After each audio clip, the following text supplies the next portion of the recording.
Jake, ano yun? Tama ka. Okay. Ano yan, sir? Para kay Diwata. Ay, pagkain yan? May kainan po dito ngayon.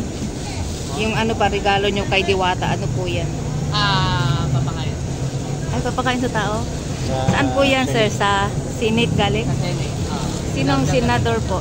Tolentino. Kay Senador Tolentino. Mga anong oras pinipakain mo? Mamaya ito pagdating. Pagdating ni Madam Diwata. Ay, saan? Hindi dito? Sa Diyan? loob. Sa loob.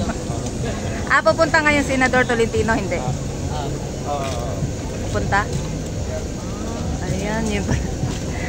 Ayun pala, pagkain pala yun para kay ano? Diwata. Ayan, order nila dito.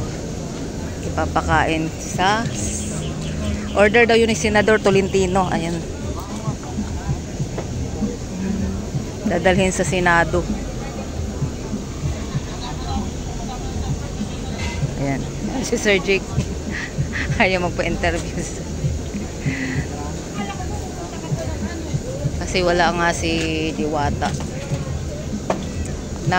Umalis si Diwata kasama yung driver niya.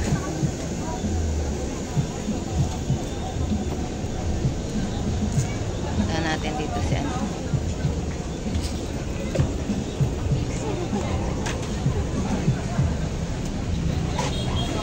Ayan na yung kapatid ni Madam Diwata sa counter.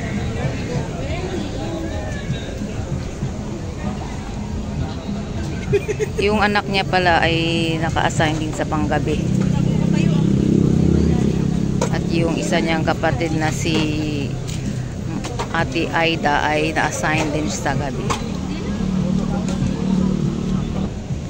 So, ayan, kahapon ay dyan natin nakuhanan ng interview si Ate Gina. Dyan sa Minimart. Ngayon ay nilipat na siya mismo sa Kaha.